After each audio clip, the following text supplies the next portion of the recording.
Hi, this is Shreyank Siddharth once again. Welcome to the next video of this series of Java Fundamentals and Basics. In this video, we will learn about what are variables and data types in Java. So for that, first let us take some example, such as if I ask you to define a value 10, that is a number 10 in Java. Let's say this 10 is suppose your age. So how you will do it? Now the Java won't understand your normal speaking language, right? So you have to make Java understand in its own way. So to make Java understand that this 10 is actually your age, so you have to first define 10 value. And then you have to declare a variable name such as age. Now you have age and 10. So how you will combine these two? And how you will let Java know that this age is actually the integer value or some numerical value. So for that we have a data type such as int. So int space age and then followed by equal to sign followed by 10. And then end this statement with the help of a semicolon. Like we use full stop in case of English language, we use a semicolon to end a particular statement in Java, so that the Java will know that this completes your one statement. So now you have simply made the Java understand that this age is actually having the value of 10. And what determines that this age contains a number value is with the help of this data type of int. So at the end, we can say this 10 is actually the value, and then this age is actually the variable name, and then this int is actually known as the data type. So this integer, that is the data type, determines that this variable name age can contain the value of a number, that is 10, 20, 64 and so on. And now next, suppose I tell you to tell Java your name. So suppose my name is Shreyank, and what is Shreyank? It is actually my name. So you have to tell Java in its own way that string space name equal to Shreyank. Now again, this string is actually the data type and this name is actually the variable name equal to the value, and this value is Shreyank enclosed within the double quotes. Now what this string stands for, I will let you know shortly. And now at the end, suppose if I ask you to declare is Shreyank alive or not.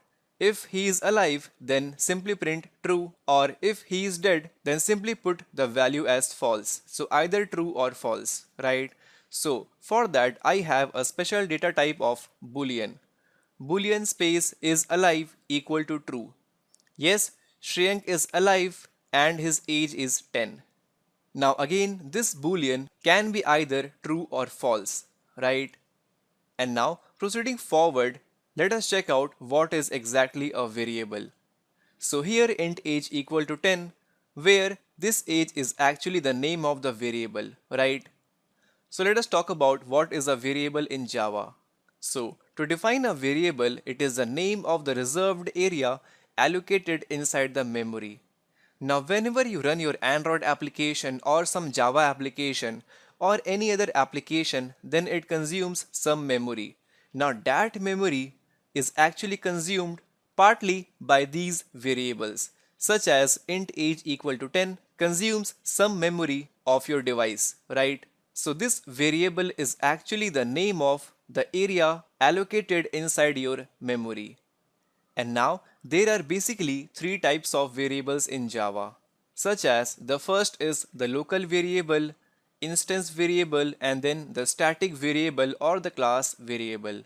Now we will discuss about all these types of variable in Java in our upcoming modules, not in this module, because as a beginner I don't want to bombard with lots of knowledge initially in this course. So let's keep it pending for our upcoming modules. And now proceeding forward, what is our data type in Java? So here in this example, int age equal to 10, here this int is actually known as the data type, as we all know from the previous slides. So how can we define the data type? Now the data type in Java represents the different values to be stored in the variable. So what this age should contain, a number, a boolean value or some string value. is actually determined with the help of this int data type. Suppose if I put here string, then this age will carry your name, right? Something like that. So what are the various types of data types in Java? So in Java, we have the primitive and non-primitive type of data to be broadly categorized. So let us check out what is a primitive and non-primitive type of data. So here, as we all know, this int is actually the data type. So the data type is broadly categorized into primitive and non-primitive type of data. Now this non-primitive type of data is also known as the reference type or the object type of data. So let us come to this primitive type of data. So here in the primitive type of data, we have these examples such as boolean, char, byte, short, int, long, float and double. Now please make a note here. Here all these primitive type of data starts from a small letter, small b, small c and so on till double, right? And here on the right hand side we have the non-primitive or the reference type or the object type of data. So let us take some example here. So we have examples here as string, array, and even we can define our own custom type of data such as employee object, student object, home, office, company, laptop, and so on, right? So we will cover the non-primitive type of data in our upcoming modules in a lot more detail. And now let us throw some light on this primitive type of data. So here in case of primitive type of data, we have boolean, byte, char, short, int, long, float and double, right? Now whenever we run our application, all these primitive data types consume some memory, right? So these memory varies for each of the data type, such as the boolean takes 1 bit, byte takes 8 bit and so on till the end, double. Now, the double and the long takes a large amount of memory such as 64 bit. The float and int takes 32 bit and similarly short, char takes 16 bit and so on, right? And now, apart from size, here we have some default value as well. So whenever you declare some primitive data type without giving it some value, we have some default value as well, such as a boolean value is by default contains the value of false.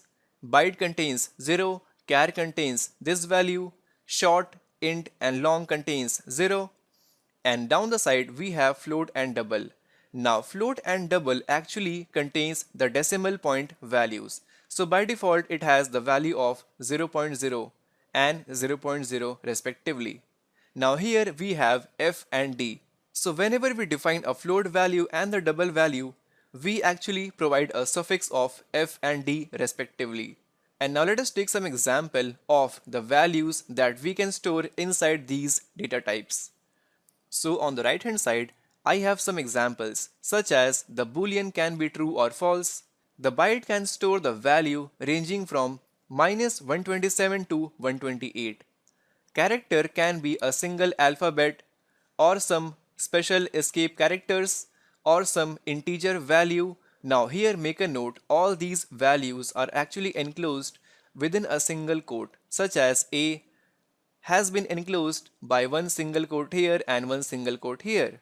And then we have the integer value as -2, 1, 1, 2, 3, 4, 5, 6, 7, 8 and so on. So it is basically the integer values that we check in case of mathematics.